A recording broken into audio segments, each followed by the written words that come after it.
is Senator Elizabeth Warren, Democrat from Massachusetts and a 2020 presidential candidate. Thanks for being here. Thank you. I'm delighted to be here. You have criticized a lot of big banks. Today you're talking about breaking up big tech. Why? Yep. So here's the deal. We need real competition in this field.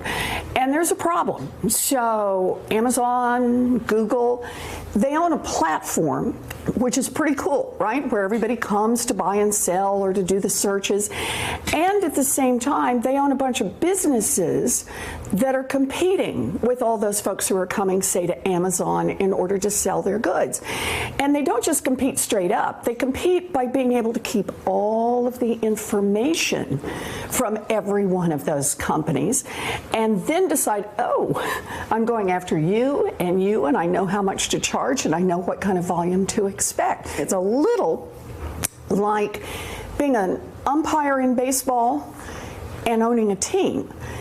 My view is you can do one, be an umpire, or the other, own a team, but you don't have to do both at the same time. Right, and you want to regulate so they don't just favor themselves. You dropped this plan today. This is your first big TV interview about it. Let's take a look at some of the reception today. Okay. Elizabeth Warren is going after big tech companies. Warren rolling out one of her big policy planks, breaking up Amazon, Google, and other big tech giants. This is the toughest plan that we've seen to date from any of the Democratic contenders. For a huge shakeup in the tech sector. It's big and it's bold and it's going to be difficult to achieve. Could she really force this kind of breakup? Could she really do it? What's the answer? The answer is yes. But, let's be really clear about this. If you still want to be able to search for coffee pots and look at, 63 choices and get the one that's going to be there in 48 hours, you can still do that as a consumer. This preserves the platform. If you still want to go on Google and find out the capital of North Dakota, you can totally do it. What this is about competition. It's about all those little businesses and startup businesses and entrepreneurs who want to put their products on Amazon or on Google and who are at an enormous competitive disadvantage because Amazon or Google, if they like the money they see that you're making because they get all the information, they decide to go into competition with you and put their product on page 1 and your product back on page 6 and kill your business. Let's go through some of these companies so Sure. we can all understand. Yes or no, and then we'll get into them. Sure. Do you view them as operating monopolies? Google. So Google, yeah, they're pretty much in a monopoly position. Amazon. Oh, yeah. They've got, can we just do on Amazon, well, I'm going to go 49%? Facebook. Yeah. Yeah. Apple. Yeah. Okay, so let's look at Facebook first, and we'll go through each of them because Mr. Zuckerberg disagrees with you. Take a look. Is Twitter the same as what you do? It overlaps with a portion of what we do. You don't think you have a monopoly? It certainly doesn't feel like that to me. Okay. Is he wrong? Yes. Because he has the Facebook platform. That's the key part here. So if you want to check on what your college roommates are up to, you got to go to his platform. And the part that gives him, and I really want to describe it this way, monopoly power, is that so many folks have got to come to his platform to be able to transact. He wants to be able to sell ads, for example, on that. The problem is he's scooping all this information up. Facebook is your arm in this analogy? That's right. Okay, this is the platform. This is the Facebook. That's exactly right. And then what goes on it? And then what happens is he uses all this information and then makes the decisions about how to scoop up others in the marketplace. For example, he runs a buy and sell for ads. So he's in every position on that, a buyer of ads, a seller of ads, and running the little platform where those are sold. That just creates an enormous competitive advantage. And here's the problem on every one of these. These advantages are now so enormous that venture capital is starting to say, wait a minute, if you're going to go into a space where you could in some way be challenging Amazon or be challenging Facebook or be challenging Google, it is now referred to as the kill zone. And venture capital has gone down, investment by about 20% over the past 5 years or so, because they're just saying, It doesn't make any sense. So if And your plan is enacted, do each of those companies get somewhat broken up? so what they get is the platform gets broken off from the individual companies. That's And why I that's- say. and you're you saying can that's still good use for the platform. consumers, It's in your view. excellent for consumers because it not only means the platform will be level. You're not getting something from Amazon pushed out in front of you and a better competitor hidden back on page 6. It also means the next good idea has a chance to mature. Right, that develop. Amazon, just like everyone remembers with booksellers, is not going to be kneecapping everyone. Now, That's right. You're here on the beat tonight announcing this plan today, and you're campaigning in Long Island City. I am. Where Amazon just pulled out. Is that deliberate? That's right. You bet it's deliberate. What are you saying? What I'm talking about is how big these tech giants have gotten, so that what we see, and we saw right there on Long Island City, is they come in, they bully towns, cities, states all around the country. You know, the handful of tech giants have gotten more than $10 billion in breaks from towns and cities and states over the past few years. Corporate welfare. That's right. So let me ask you this. Is that a problem with the incentives, or was New York wrong to give them that much of an offer? The problem is the Hunger Games about it, because that's what's happening here. And it's a problem because it creates more concentration in the industry. You know, they're not offering the cities and towns $1 zillion in goodies and tax breaks to the entrepreneur who's getting started, to the small business that's trying to make a go of it, even to the medium-sized business and big business that want to grow more. Nope. This is about the giants who are able to swagger into town and say, lay in front of me what you're going to offer, and I'll decide if I like it or not, and then I'll go somewhere else and see what they'll offer. And by the way, if you start asking me hard questions about the jobs, about where the money's going to come from, about how much guarantee I'm putting into this, I'll just get mad and go somewhere else. So your new plan also talks a lot about antitrust. You've been critical of the AT&T merger with CNN's parent company. Yes. So has Donald Trump, but the New Yorker reported this week his reason was he wanted to use those powers to beat up on CNN. That's right. Is that wrong? And if so, what do you do about it? Yes, it's very wrong. For the president to say, I want to see an antitrust prosecution based on political advantage to the president is about as wrong as it gets. What I want to see is antitrust enforcement, because it protects markets, because it protects small competitors, because it protects consumers over the long run. So how do you deal with what he has allegedly done, and should there be punishment for that? Well, I think I think there's going to be a very serious investigation about this. There's a fundamental question about whether what he's done is even legal. Well, that may have been an illegal way to attack CNN. May have been. Interesting, which they happen to be a competitor, but we're interested in more as the free press issue. Let's go to the way the Treasury Department is run. Because you look at it right now, and I'll draw your attention to a very simple illustration. Under Donald Trump, we could put up on the screen, you have in the red zone there, Goldman Sachs. Yes.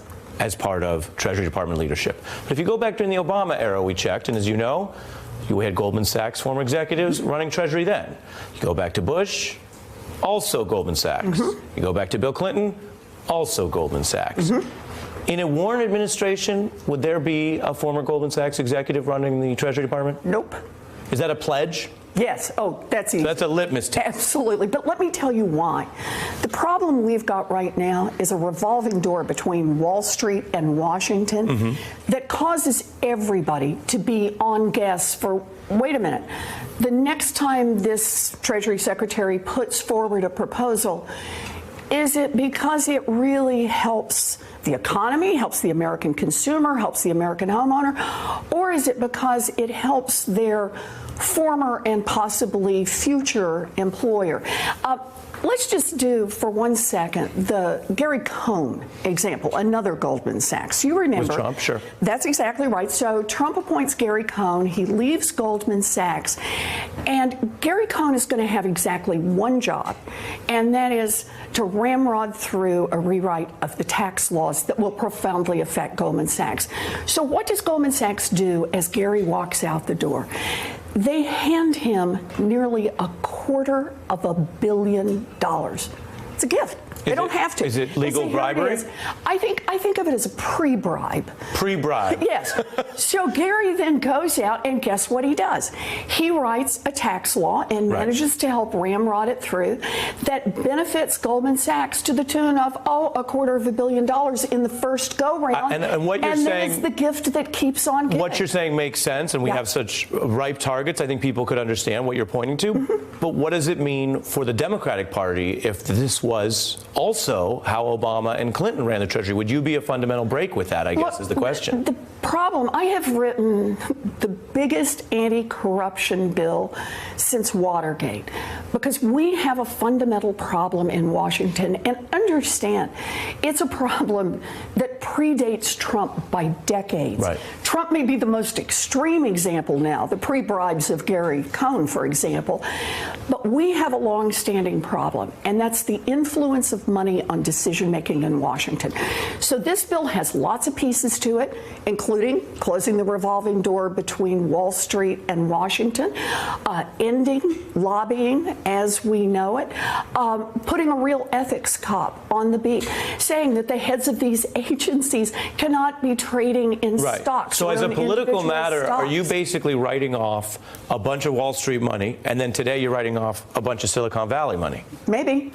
But this isn't about the money. This is about how it is we're going to make this country work again, not just for the rich and the powerful, how we're going to make it work for everyone. You know, we live in America right now where Washington works great for giant drug companies, just not for people who are trying So to you fill a talk about prescription. you talk about how the Beltway works. Yeah. Everyone has been talking about the rather light sentence that Paul Manafort got. When you look at that, does that reflect what you're saying Yeah. when Washington works well for the connected and the affluent and nobody else? Yeah, it's two justice systems. Look at the words carved above the United States Supreme Court, equal justice under law. But look at the reality. People who got buckets of money and are well connected get treated with kid gloves. So do you think- everybody else doesn't? Do you think when you look at that statistically that a similar defendant who might have been poor and black would have gotten a different sentence? Oh, we know the data on this. Of course, the sentence would have been different. In fact, study after study after study shows that for the exact same crimes, African Americans are more likely than whites to be arrested, to be prosecuted, to be wrongfully convicted, and to receive harsher sentences. Race matters in our criminal justice system, and it is not a system of equal justice under law. On the Mueller probe, I read a pledge you recently made. You said, this is interesting, you would issue, quote, no pardons for anyone implicated in the investigations into Donald Trump. How can you know that before the investigations are over? Would that include someone like Andy McCabe, the former acting FBI director, who's under investigation right now in the D.C. office? Because I know what pardons are for. Pardons are there for the powerless to show a little justice that they need. Pardons are not there as part of a plea agreement. That's somewhere else in the system. We reserve pardons for those people who didn't receive justice under the law. And I'm not there to say pardons are going to be part of a political horse trade of my administration. Does that mean you would commit to saying you're never going to pardon anyone that worked directly for you? I assume so. I mean, I don't know of any case why I would do that. This is about the powerless. That's what pardons are supposed to be about. Not about people who have connections, not about people who have a way to be protected, who can hire the lawyers, who get to work their way through the system, who get the best representation. Pardons are about one last way that we try to put a little justice back into a system that today is very unjust. If Bob Mueller finishes this probe with no further indictments, so they don't indict anyone in America for helping the Russians collude, what do you think then is the conclusion? And do people who were hoping this would all bust Donald Trump have to accept those lawful findings, even if they don't go as far as some want? I don't know what his report's going to say, and we just have to wait and see. But I'll tell you this about his report, that it has already produced nearly 3 dozen indictments or guilty pleas. This is a serious investigation. In addition to that, we've got investigations that are going on in other jurisdictions, and the House has just started its own series of investigations. You know, the sound of hoofbeats of all those investigations catching up with Donald Trump must be loud in his ears. I want to ask you about some politics and some of the fun stuff, what makes you tick. Okay. On the politics, the Democratic Party's announced you guys aren't going to do any debates with Fox News. Is that the right call? You know, this is ultimately a decision for the party to make. But I do understand that when more and more keeps coming out about how Fox News was just operating as an arm of the Trump campaign and then the Trump administration, boy, that doesn't much look like we really have a free and independent press. It just looks like a propaganda machine. So you agree with the So I chairman? understand why it is that the Democratic Party would say, we're just not going to be a part of that. And look, I want to be able to get out and talk to everyone. I mean, I'll just tell you that as a candidate. I want to be in everybody's living room. I want a chance to reach out to everyone. And that makes sense. I guess the thing we heard from a lot of activists was, while you might go talk to whoever you choose to, why should, as you put it, an entity that was perceived as being an arm of the Trump administration help pick who runs against Trump? And I think that's part of why the Democratic Party as a party says we got a real problem here. Mike Bloomberg, do you want his endorsement?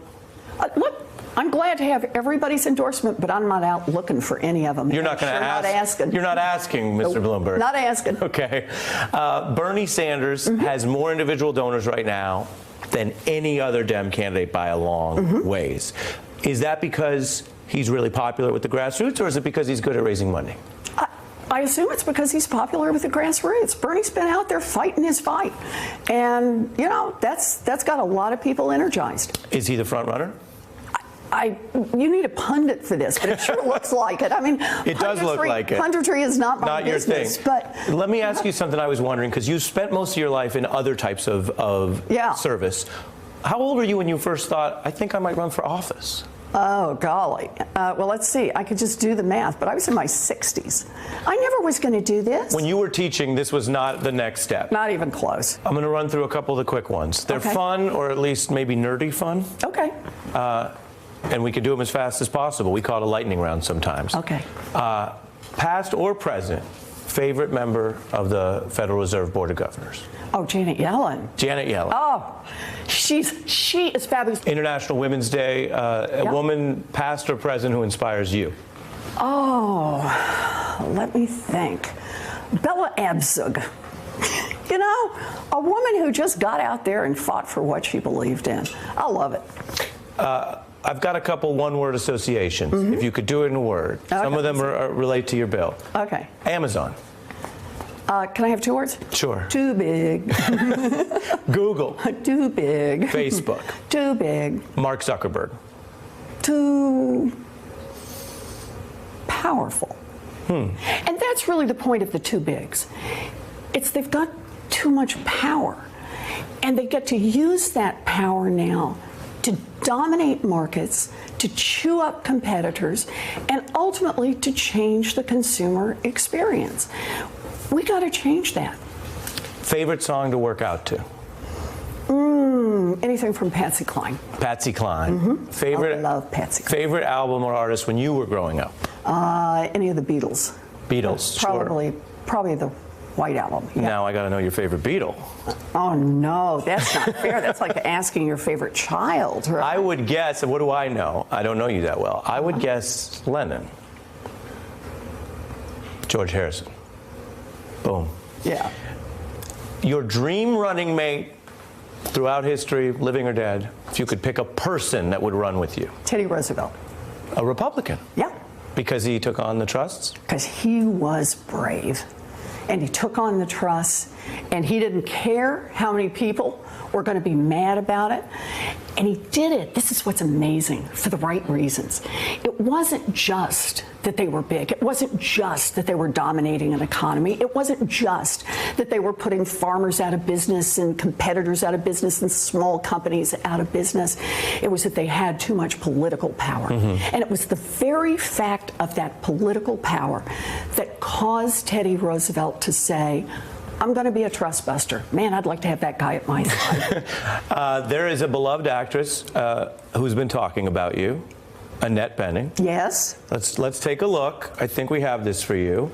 Annette Bening says she knows she looks like Elizabeth Warren. Thank you very much. Now, Whoa! does I'm she flattered. look like you, or do you look like her?